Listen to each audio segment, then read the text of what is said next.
उसका सगी माँ नहीं थी। वो अपनी सौतेली माँ और पिता के साथ रहता था। राजू के माता पिता उसे बहुत नफरत करते थे। उसे ठीक से खाना नहीं देते थे, अच्छा व्यवहार नहीं करते थे। जब वो उनके सामने आता था तब उसे भगा देते थे क्योंकि वो काला था।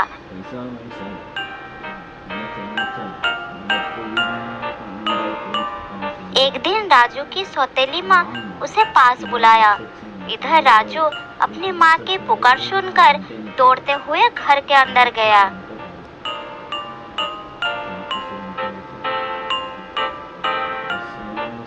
राजू, तुम सुबह सुबह मेरे सामने मत आया करो, बिल्कुल गंदे लगते हो। सुबह सुबह तुम्हारा चेहरा देखने से मेरा पूरा दिन खराब हो जाता है। मैं तुम्हें सावधान करती हूँ, सुबह सुबह मेरे सामने मत आना। ऐसा क्यों कह रही हो माँ? मेरा क्या कसूर है? मुझे बहुत जोरों की भूख लगी है, इसलिए मैं तुम्हारे सामने आया हूँ। थोड़ा खाना दो ना माँ। चल भाग यहाँ से, अभी तुझे खाना नहीं मिलेगा। खाने के ऊपर तेरा नजर लग जाएगा। जब हम लोग खा लेंगे तब तुझे बुलाएंगे। माँ, तुम तो हमेशा मुझे डांटती रहती हो और भाई को देखो कितना प्यार करती हो। मेरे साथ ऐसा क्यों करती हो माँ? अपना मुंह बंद कर, बदसूरत कहीं के। तेरा भाई को देख कितना सुंदर है और तू खुद को देख कितना काला है। तुझे देखते ही मुझे उल्टी आने लगती है। चल पहले काम कर, फिर खाना मिलेगा। अपनी सौतेली माँ की बात सुनकर राजू बाहर चला जाता है और एक पेड़ के नीचे जाकर दुखी होकर बैठा रहता है। जब घर के सब लोग खाना खा लेते हैं तब उसकी सौतेली माँ उसे बुलाती है।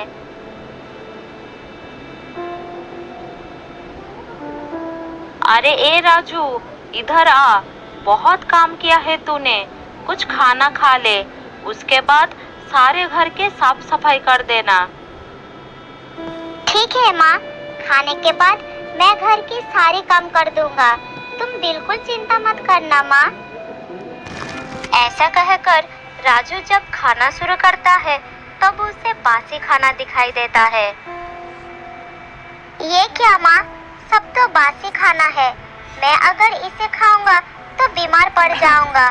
मुझे आज का खाना दो ना माँ, बहुत भूख लगी है।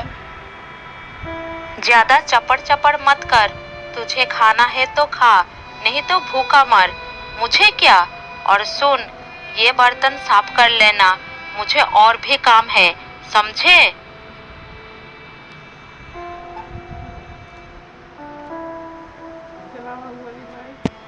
फिर किसी तरह राजू बासी खाना खा लेता है। उसे अपनी सगी माँ की बहुत याद आती है और खाते खाते वो रोने लगता है। माँ, तुम कहाँ हो माँ? मुझे छोड़कर कहाँ चली गई? तुम्हारी बहुत याद आ रही है माँ। मुझे बहुत कष्ट हो रहा है। मैं सारा दिन काम करता हूँ, फिर भी ये लोग ठीक से खाना भी नहीं देते। मुझे भी तुम्हारे पास ले चलो ना माँ। पिताजी भी मुझे नफरत करते हैं। मुझे ये कष्ट बर्दाश्त नहीं हो रहा है माँ।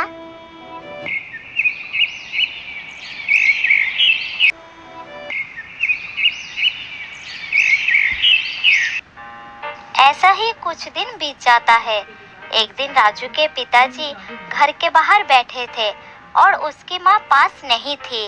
तब राजू अपने पिता के पास जाता है और कहता है, पिताजी, आज मेरे लिए कुछ अच्छा खाने को लाओ ना।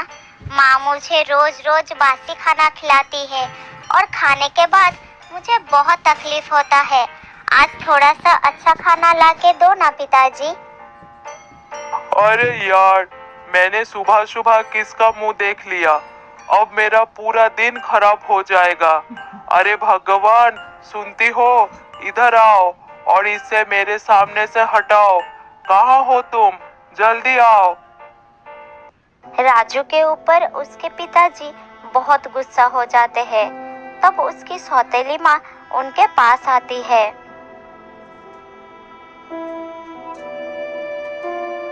अरे मनहूस, तुझे कितनी बार कहा है कि सुबह सुबह हमारे सामने मत आया कर, लेकिन तू तो सुनता ही नहीं।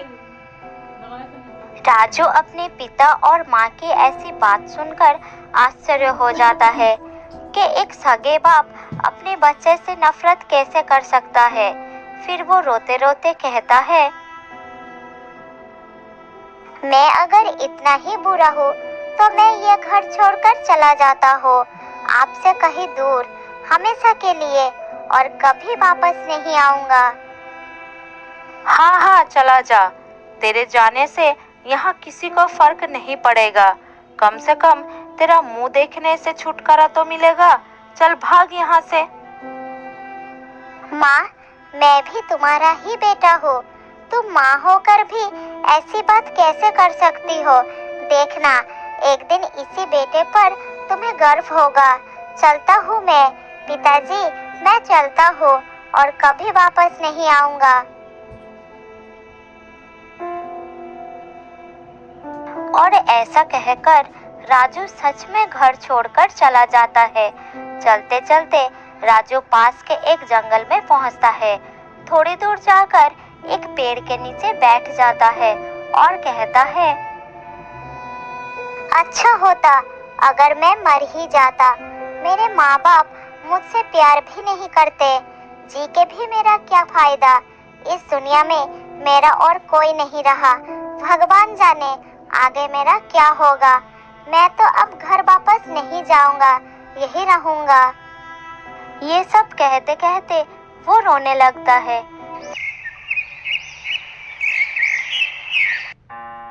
इस तरह राजू के कुछ दिन जंगल में बीत जाता है।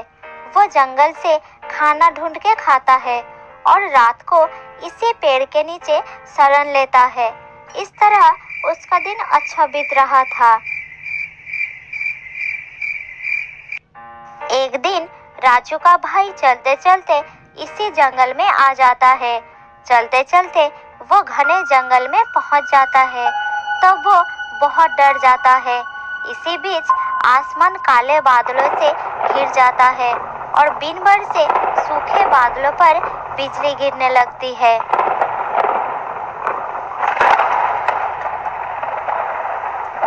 जंगल की सूखी घास पत्तियों पर बिजली गिरने से जंगल में आग लग जाता है और राजू का भाई आग के बीच में फंस जाता है।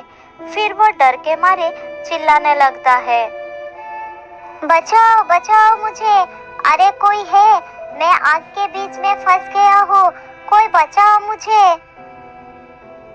देखते ही देखते पूरे जंगल में आग फैल गया। इसी बीच राजू उस पेड़ के नीचे बैठा हुआ था। चीख पुकार सुनकर वो उस तरफ दौड़ा तो देखा कि उसका भाई आग के बीच फंस चुका है।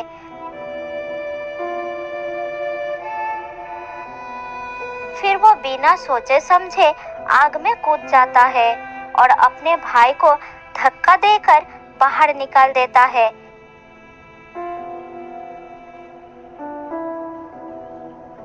लेकिन वो खुद दुर्भाग्य से आग में फंस जाता है और उसका शरीर आग में जल जाता है। कुछ देर के बाद आग शांत होने पर राजू वही लेटा रहा। उसके भाई ने उसके माँ बाप को तुरंत वहां पर ले आया।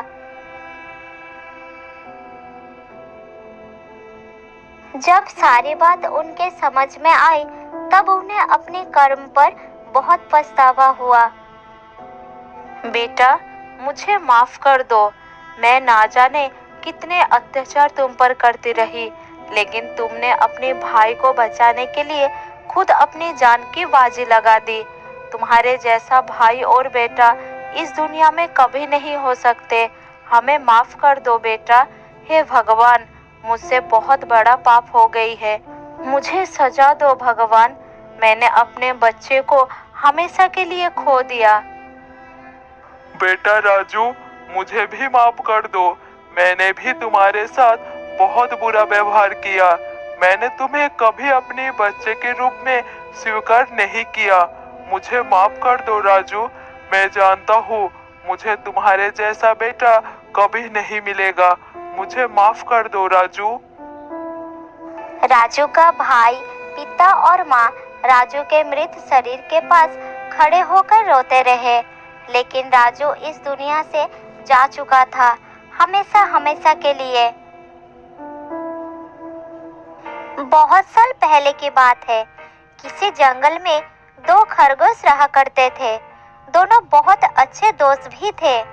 उनमें से एक का नाम था ढोलू और दूसरे का नाम था भोलू। ढोलू हर काम बहुत अच्छी तरह से करता था। वो बहुत ईमानदार भी था और भोलू बहुत आलसी था। उस दोनों के अलावा जंगल में और भी बहुत सारे जानवर रहते थे। वो सब मिलजुल कर एक दूसरे के सहायता करके रहा करते थे। शाम के समय बंदर पेड़ के डाली पर बैठकर पहरा दिया करता था, क्योंकि शेर शाम होने के बाद ही शिकार करने के लिए बाहर आता था। जब भी शेर उस तरफ आता था, तब बंदर पेड़ के ऊपर से शोर मचाकर सबको सावधान कर देता था। बंदर की शोर सुनकर सारे जानवर हाथी के पास चले जाते थे। शेर जब सारे जानवरों को हाथी के पास जमा देखता था, तब वो दूर से ही वापस चला जाता था।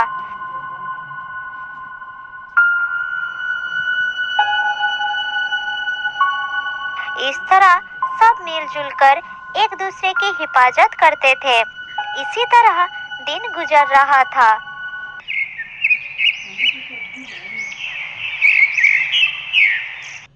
एक बार सर्दी के मौसम में ढोलू और भोलू बातें कर रहे थे। भोलू, जब से सर्दी आई है, मुझे यहाँ सोने में बहुत तकलीफ हो रहा है। बाकी सभी जानवर अपने अपने घर में आराम से सोते हैं। कोई गुफा में, कोई घोंसले में, कोई पेड़ पर। क्यों ना हम दोनों सोने के लिए कोई आरामदायक जगह बना लेंगे तो कैसा होगा? हाँ भाई ढोलू, बात तो सही है, लेकिन नया घर ढूंढने में बहुत समय लगेगा और फिर बनाने में भी बहुत समय लगेगी। मुझसे इतना परिश्रम नहीं होगा, मैं इसी में ठीक हूँ। उसकी बात सुनकर ढोलू समझ गया कि ये आलस की वजह से ऐसा कह रहा है। तब उसने बोला, ठीक है दोस्त, जैसे तुम्हारी मर्जी, लेकिन मैं तो अपने लिए घर का इंतजाम करने जा रहा हूँ। किसी जानवर ने मुझ पर हमला भी नहीं कर पाएगा। मैं इसे अपने घर की तरह इस्तेमाल कर सकता हूँ।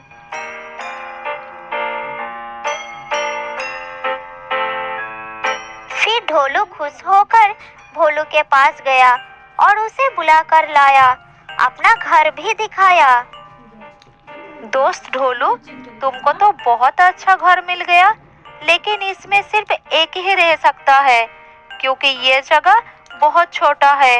अब मेरा क्या होगा? मैं कहाँ जाऊँगा? अरे दोस्त, तुम चिंता मत करो, हम दोनों मिलकर तुम्हारे लिए भी ऐसा घर ढूंढ लेंगे। ढोलू का बात उसे अच्छा नहीं लगा। उसे घर ढूंढने में अब भी आलस आ रहा था। फिर वो वहां से चला गया।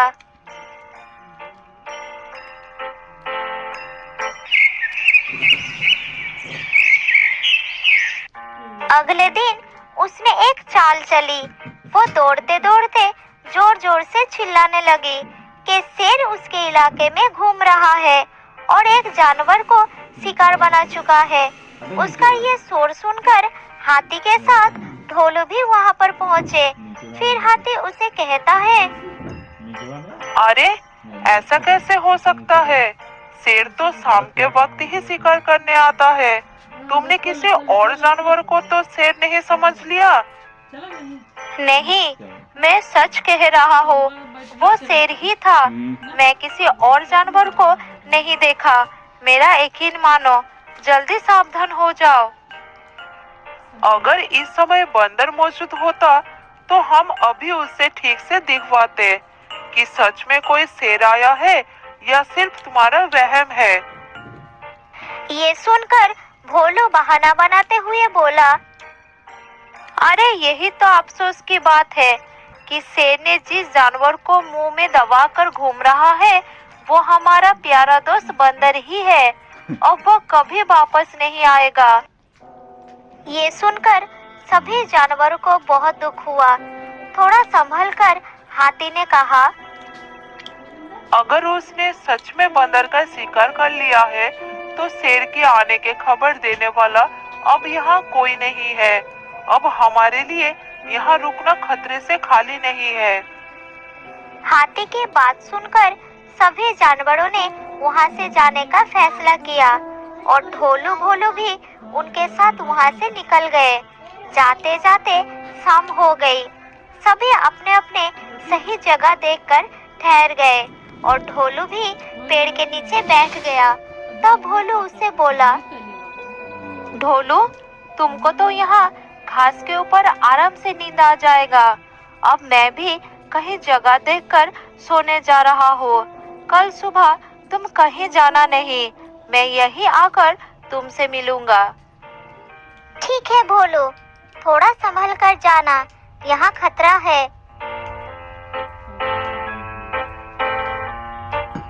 फिर भोलू वहाँ से चलना शुरू कर दिया और ढोलू के ढूंढा हुआ घर में जाकर आराम से बैठ गया। इधर बंदर का पहरा देने का समय हो गया। वह वहीं अपने जगह पर आकर बैठ गया। फिर उसने देखा कि जंगल के सारे जानवर वहां से गायब थे। तब उसने शेर को उसी तरफ आते हुए देखा। शेर तो इसी तरफ आ रहा है, लेकिन जंगल के सारे जानवर गायब कहाँ हो गए? मुझे तो कुछ समझ में नहीं आ रहा है। तब बंदर ने थोड़ी दूर में भोलू को घूमता हुआ देखा। तब वो चिल्लाकर बोला, भोलू, जल्दी से कहीं छुप जाओ, नहीं तो यहाँ से भाग जाओ। शेर तुम्हारे तरफ आ रहा है, जल्दी भाग जाओ। बंदर के बात सुनकर भोलू डर गया और उसको शेर सामने से आता हुआ नजर आया।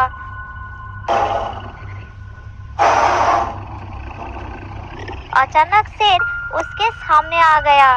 तब वो भागकर बरगद के पेड़ के उस घर में घुस गया और शेर भी उसके पीछे आकर उसमें घुसने की कोशिश करने लगा। लेकिन पेड़ का छेद तो इतना बड़ा नहीं था कि वो उसके अंदर जा पाता, इसलिए बाहर खड़ा होकर दहाड़ने लगा। भोलू उसको देखकर डर गया और जोर जोर से मदद के लिए पुकारने लगा। तब पेड़ के ऊपर से बंदर ने देखा कि पेड़ के अंदर से भोलू की आवाज आ रहा है और शेर उस पेड़ के नीचे घात लगाकर खड़ा है।